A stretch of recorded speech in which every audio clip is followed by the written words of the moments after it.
Today I'm going to build a sliding barn door. We've been needing one of these in our home for some time now, so I thought might as well go ahead and build it. The wood that I'm using for this project is eco poplar. Now the best way that it was explained to me is that it's been cooked. Basically all of the sugars and sap would have been cooked out, and it turns this brown color, and it just looks really good once it's cleaned up. And so to start off, I jointed one edge, I'm planing one side, and then I'll just go ahead and clean it up at the table saw on the opposite edge. This is going to give me a nice clean slate to start with, so I can lay out the boards, see what I'm working with, and just go to work getting this thing put together. So for the door, it's going to be about 7 feet tall and about 41 inches wide. So I've got several of these boards that I need to glue up and put together, but I can't do it all at once. So the first thing that I'm going to do is just lay out my biscuits for the door. Now this is what I'm doing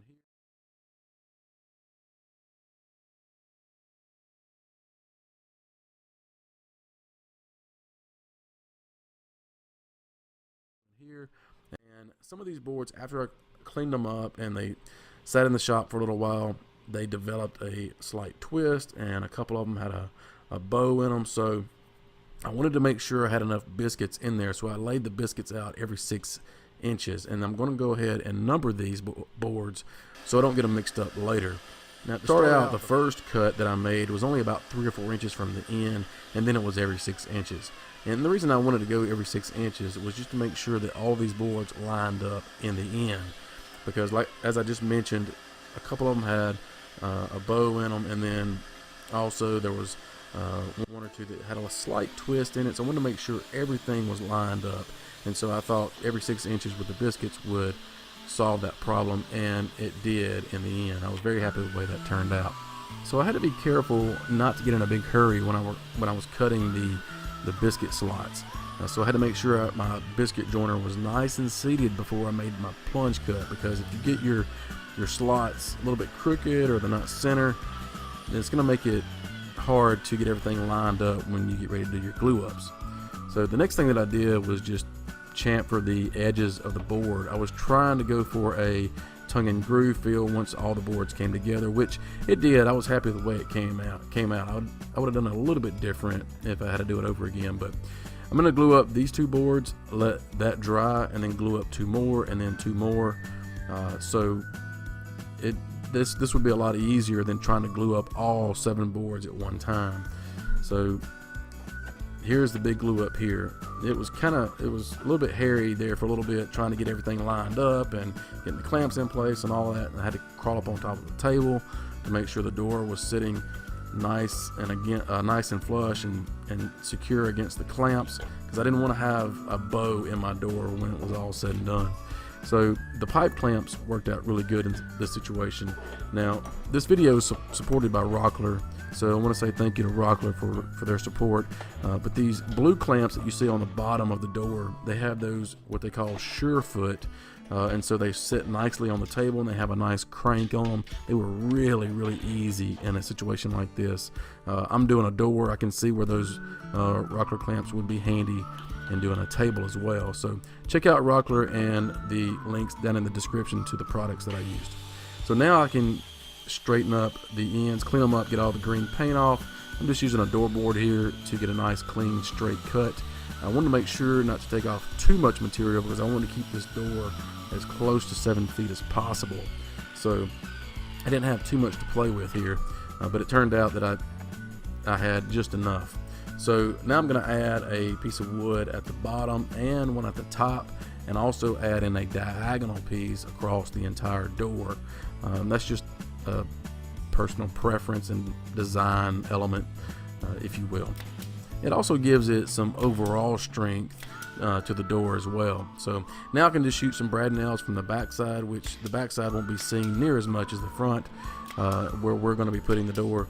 So that's going to be just fine. Now for the diagonal piece, I clamped it in place and I struck a line with a pencil on both sides, so I knew exactly where the glue would go. So I put glue on the diagonal piece and between the lines there on the door, and then I clamped it back in place. Now I don't show it here in the video. For some reason I didn't get footage of this, but I turned the door over once I get this clamped into place, and I pulled a chalk line where that diagonal piece is, so I'll know where to shoot brad nails. And that was really easy. And so now I can just clean it up with a sander and get it all cleaned up and ready for finish. So after I take the clamps off, I turn the door back over, and then I can just start applying finish to both sides. Now this Eco Poplar plus this, I'm using water-based polyacrylic, turned out really beautiful. I love the color that it has, and it just looks really good. I also wanted to add in some visual interest and some contrast to the door, as I do with a lot of my projects. So I cut some dowels, and I'm going to add those in at the top and bottom of the door. It's going to look like we've got some joinery going on, which is kind of cool, but I love the contrast in that dark and light wood. So I glued those in, and I'm just going to sand them flush with the door. I get into the finish a little bit here, and so I just go ahead and just re-sand the whole board at the top and bottom, and then I just refinish it. So no big deal there. It just looks really good once the finish goes on and dries. That light colored wood with that dark color looks really good in my opinion. I can move on to the hardware now, which this hardware comes from Rockler as well, and so you can get this kit. I'll leave a link down in the description from Rockler, but it's very easy to put together. All I had to do was drill a couple of holes for each roller, and then I had to mount the track on the wall. Now I've got a piece of wood on the wall here because I'm trying to give myself some clearance over my door, but you could mount this directly to the wall if you wanted to, as long as you made sure to mount it into studs. I've got the piece of wood on the wall there in the studs, and so I can just mount this track to that wood, and I'm fine. But once you've got the track mounted, whether it's on the wall or a piece of wood like I've got, you're pretty much ready to hang the door. Just make sure it's nice and secure and there's no play in it. But it all came together really nicely, and I'm very pleased with it. I had to add in some stops to keep the door from rolling off of the track on each end, and also the guide at the bottom to keep it from swinging out away from the wall. So all in all, very pleased with this. Check out the description below for links to the products that I use, and to also check out Rockler, and also check out the website article there in the description as well. It takes you to my website where I go into more details about this project, and you can also find out more about who we are, find out more about the plans that we offer, get on our email list so you can stay up to date with all of the projects that we do. And if you're not a subscriber to the channel, please subscribe. I'd love to have you back each and every week. Thanks for watching, and we'll see you next time.